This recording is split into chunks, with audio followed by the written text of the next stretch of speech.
ఎక్కడి నుంచి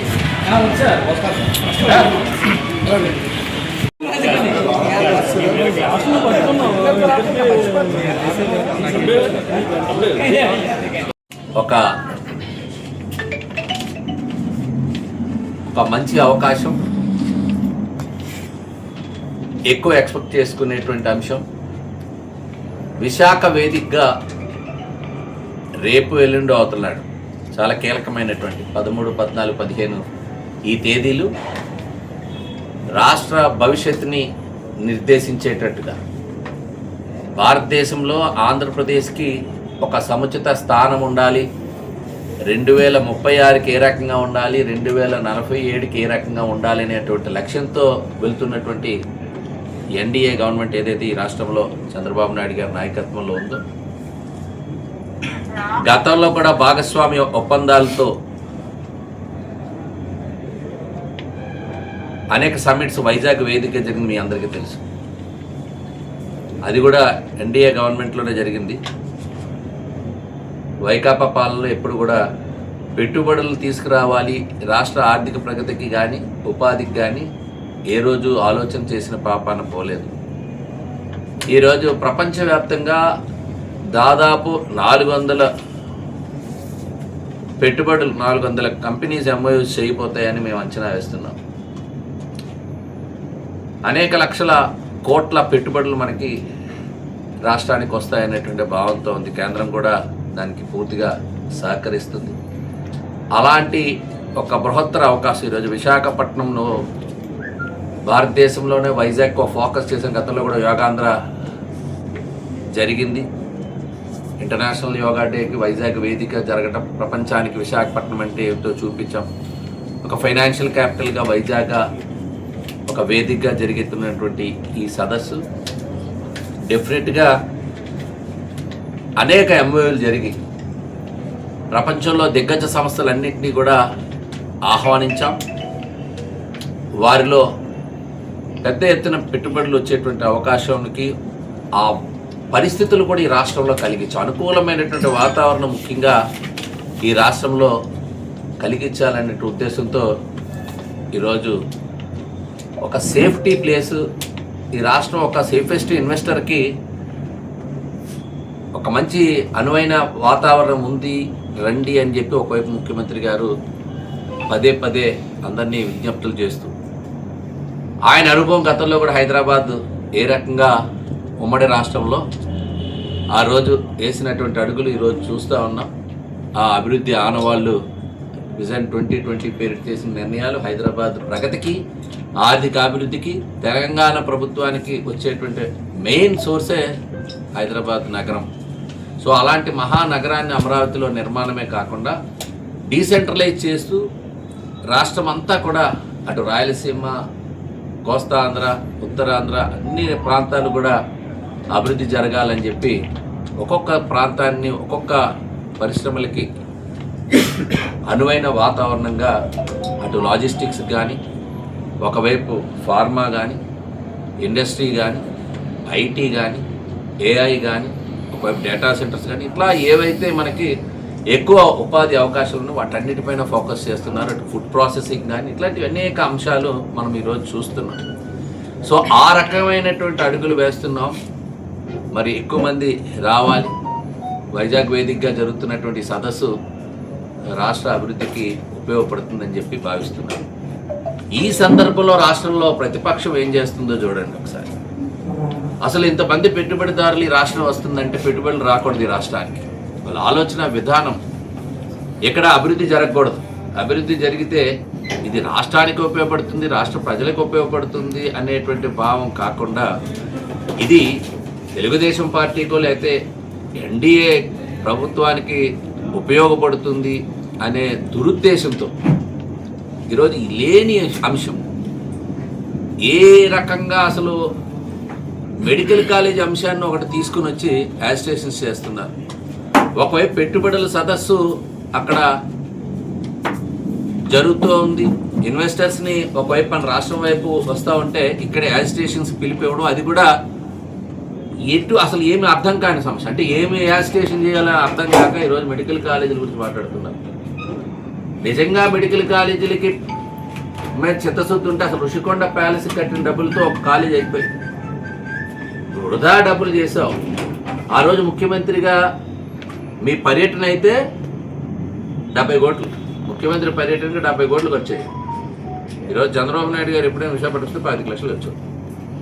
అంటే మీకు వృధా చేసి, దోపిడీ చేసి, ఈ రాష్ట్ర ఖజానాన్ని లూటీ చేసి ఈరోజు జరుగుతున్నటువంటి అభివృద్ధిని కానీ లేకపోతే సంక్షేమాన్ని కానీ ఓర్వలేక, మీకు పరిపాలన చేతకాక, అభివృద్ధి చేతకాక, ఆ అనుభవ రాహిత్యం కానీ, ముఖ్యంగా ఎక్కువగా అవినీతి ఉండేటువంటి స్కోప్ ఉండేటువంటి సెక్టార్స్ని ఎంచుకొని అందులో సంపాదించాలనే ఆలోచన తప్ప అభివృద్ధి పైన కానీ, సంక్షేమం పైన కానీ, ఇన్వెస్టర్స్ని అట్రాక్ట్ చేసుకునే దానికి కానీ, ఉన్న వాళ్ళని వచ్చిన వాళ్ళని తరిమి కొట్టే పరిస్థితే. ఎక్కడా కన్స్ట్రక్షన్ లేదు, అంతా డిస్ట్రక్షనే మీ హయాంలో. అలాంటిది ఈ సంవత్సరం 6 నెలలలో పెద్ద ఎత్తున ఇన్వెస్టర్స్ని తీసుకుని రాగలుగుతున్నాం.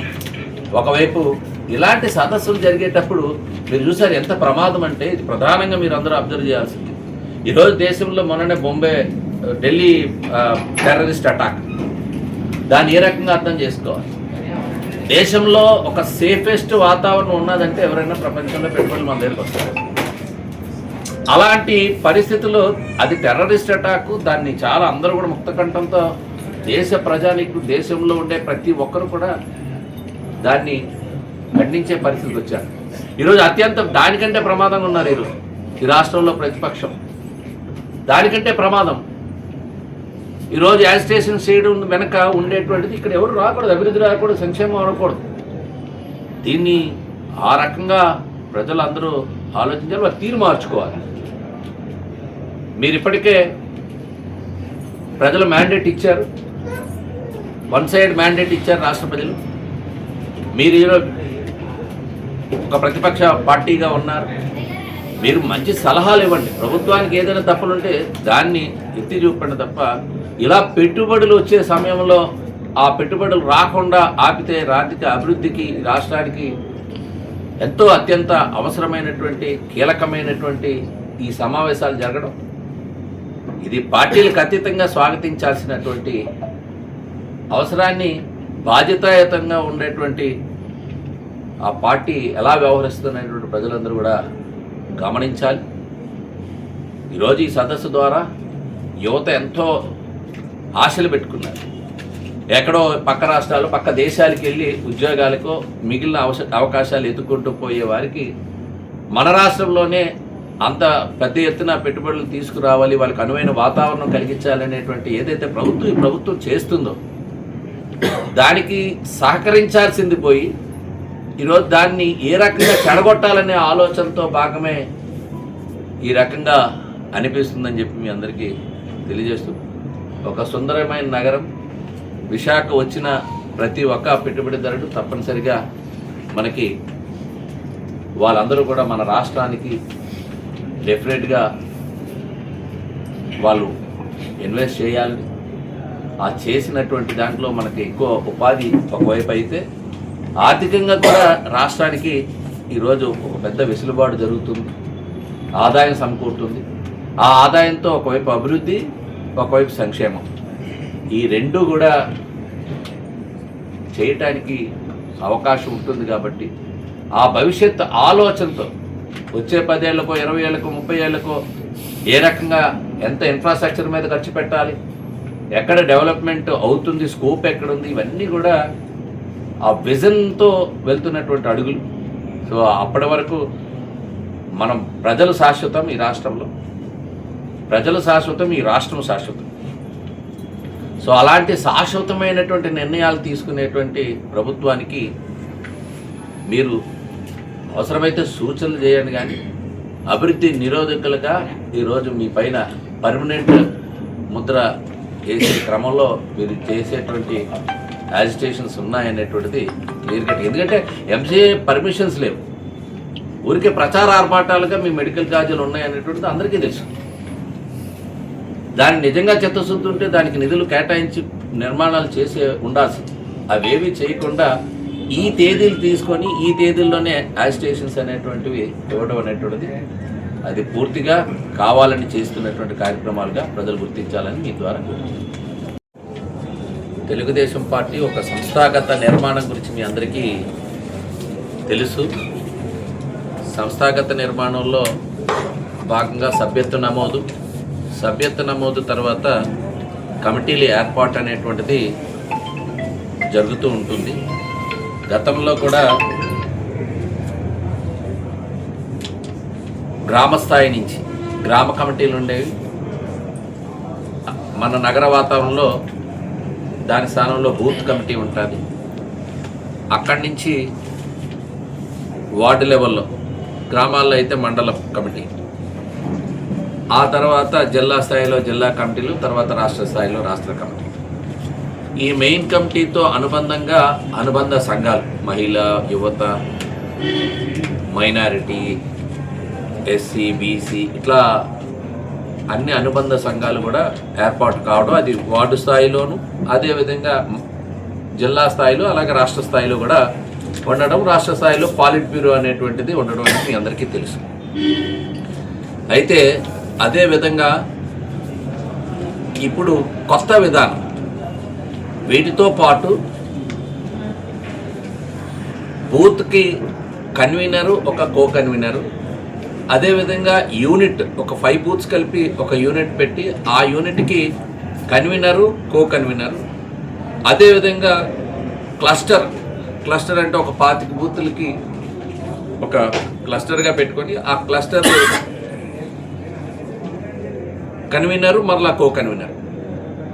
ఈ కొత్త విధానాన్ని గత 4 ఇయర్స్గా నిర్వహిస్తున్నాం. ఇది సత్ఫలితాలు ఇచ్చిందనేటువంటి భావంతో ఉంది. ఈరోజు ఇంకా ముందడుగులో కొత్తగా నియామకమైన వార్డు కమిటీలు కానీ, క్లస్టర్, యూనిట్, బూత్ కన్వీనర్స్, కో కన్వీనర్స్ కానీ వీరందరికీ IVRS పెట్టి, అంటే ఎవరైతే సభ్యత్వం నమోదయ్యి ఒక బూత్లో ఆ బూత్కి సంబంధించినటువంటి సభ్యత్వం నమోదు కావాలని వాడు, వాళ్ళకి ఎన్నుకోబడి ప్రతిపాదనలు వచ్చినటువంటి పేర్లను కూడా పార్టీ ఆఫీస్ నుంచి నేరుగా వాళ్ళకి IVRS పెట్టి, అందులో ఆ వార్డు అధ్యక్షులు కానీ, వార్డు కార్యదర్శులు కానీ, కార్యవర్గం కానీ, లేకపోతే అక్కడ ఉండే క్లస్టర్ ఇన్ఛార్జ్ కానీ ఎవరైతే నియామకం చేయబడ్డారో ఆ నియామకం చేసినటువంటి పేర్ల పైన మరలా పార్టీ సభ్యుల తాలూకు అభిప్రాయం తీసుకునేటువంటి విధానం. ఇది ఎక్కడ బహుశా దేశంలో కానీ ప్రపంచంలో కానీ ఎక్కడ ఉండదు.